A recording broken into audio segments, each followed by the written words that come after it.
अस्सलाम वालेकुम नाजरीन, मैं हूं डॉक्टर सहर चावला फिर से आपकी खिदमत में हाजिर एक मालूमाती वीडियो के साथ।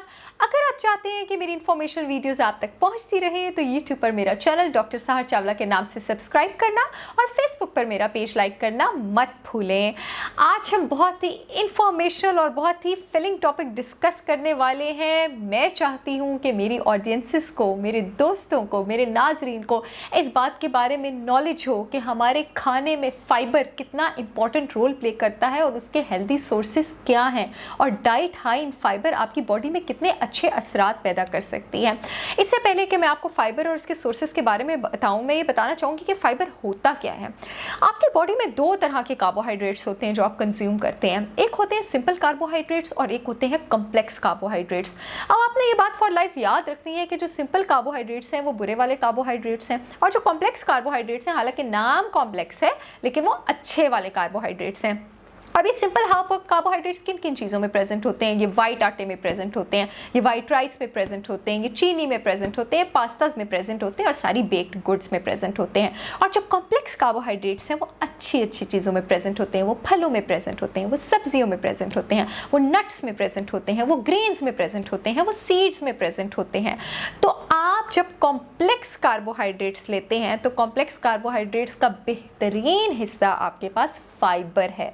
फाइबर आपके पास कॉम्प्लेक्स कार्बोहाइड्रेट्स का वो हिस्सा है जो कि डाइजेस्ट नहीं होता और जो कि आपके पास प्लांट सोर्स से आता है, जो कि आपके पास फ्रूट सोर्स से आता है, लेकिन वो बॉडी को बेपनाह फ़ायदे देता है।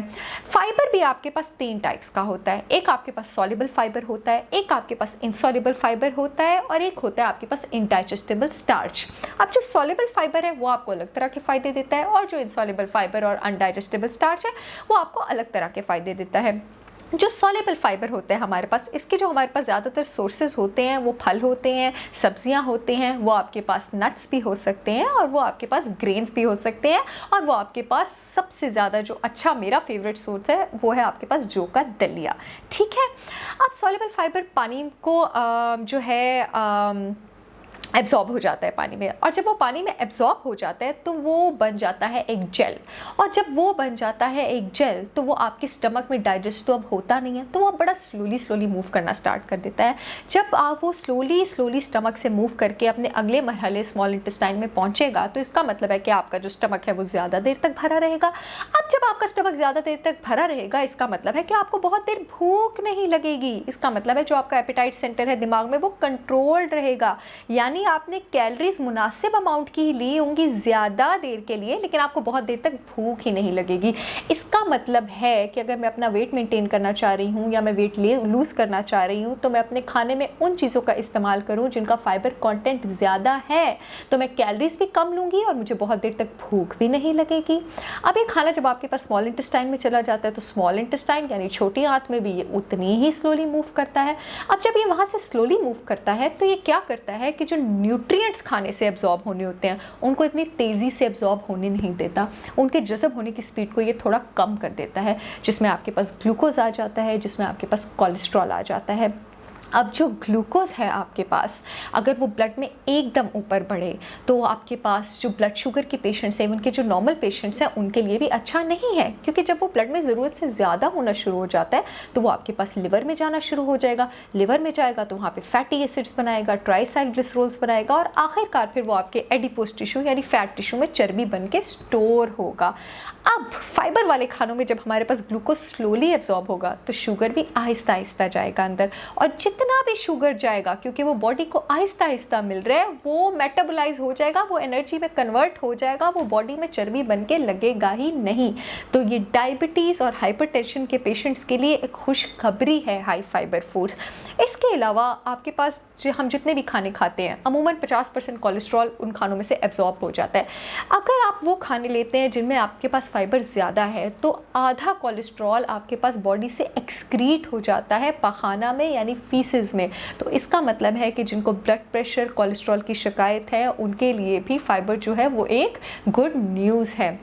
यानी अगर आप अपनी खुराक में फ़ाइबर जो है उसका इस्तेमाल करते हैं तो आप मोटापा यानी ओबेसिटी को ट्रीट कर सकते हैं, आप डायबिटीज़ को ट्रीट कर सकते हैं, आप हाइपरटेंशन को ट्रीट कर सकते हैं, आप कोलेस्ट्रॉल के इश्यूज़ को ट्रीट कर सकते हैं और ये कोलेस्ट्रॉल के प्लाक बनने की वजह से जो हेमरेजेस और स्ट्रोक होते हैं आप इनको भी ट्रीट कर सकते हैं। जिन लोगों ने मेरी डायबिटीज़ की वीडियोस देखी हैं उनको इंसुलिन सेंसिटिविटी का बहुत अच्छा कॉन्सेप्ट है। अगर आपने नहीं देखी तो प्लीज़ डायबिटीज़ की वीडियोस पर क्लिक करें, उसमें मैंने एक्सप्लेन किया है। जो सॉल्युबल फाइबर है आपके पास वो बॉडी में इंसुलिन सेंसिटिविटी बढ़ाता है, इसलिए आपको बहुत सारी बीमारियों से प्रोटेक्ट भी करता है। अब हम आ जाते हैं इनसॉल्युबल फाइबर की तरफ। इनसॉल्युबल फाइबर आपके पास ग्रेन्स में भी होता है, सीड्स में भी होता है, कुछ नट्स में भी होता है, आपके पास लीफी वेजिटेबल्स में भी होता है।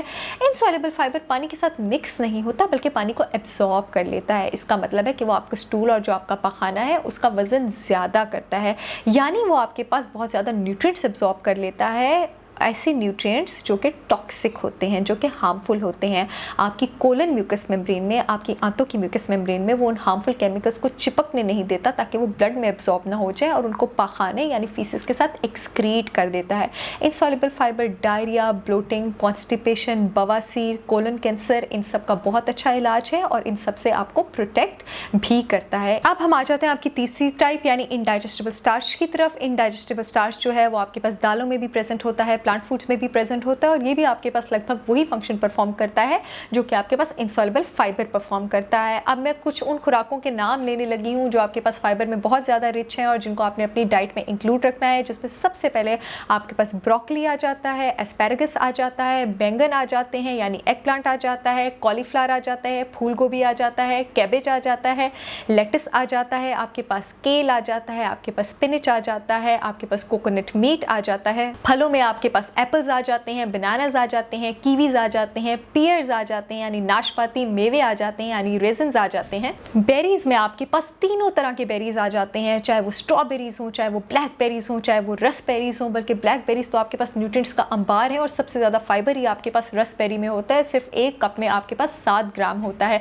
फलों में आपके पास अमरूद भी आ जाता है, नट्स में आपके पास बादाम आ जाते हैं, नट्स में आपके पास पिस्टैचो आ जाते हैं जो कि बहुत ज़्यादा फाइबर रिच है। एवोकाडो आपके पास फाइबर का एक बहुत अच्छा सोर्स है। And last but not the least, corn is a very rich source of fibre. आपके पास सिर्फ एक कप ऑफ कॉर्न में 60 ग्राम ऑफ फाइबर होता है। मुझे उम्मीद है कि इस वीडियो के बाद आपको फाइबर से रिलेटेड बहुत ज़्यादा इंफॉर्मेशन भी मिली होगी, कुछ कंफ्यूजन भी दूर हो गई होगी और ये भी आइडिया हो गया होगा कि आपको अपनी खुराक में किन अज्जा का इस्तेमाल करना है और कौन सा फाइबर लेने से आप अपने आप को कौन सी डिजीज से प्रोटेक्ट कर रहे हैं और किस हेल्थ कंडीशन की तरफ लेकर जा रहे हैं।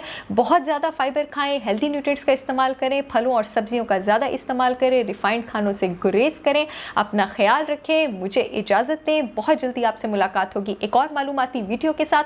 अगर आप चाहते हैं ये वीडियोस आप तक पहुंचती रहें तो यूट्यूब पर मेरा चैनल डॉक्टर सहर चावला के नाम से सब्सक्राइब करना और फेसबुक पर मेरा पेज लाइक करना मत भूलें। तब तक के लिए मुझे इजाज़त दें। अल्लाह हाफिज़।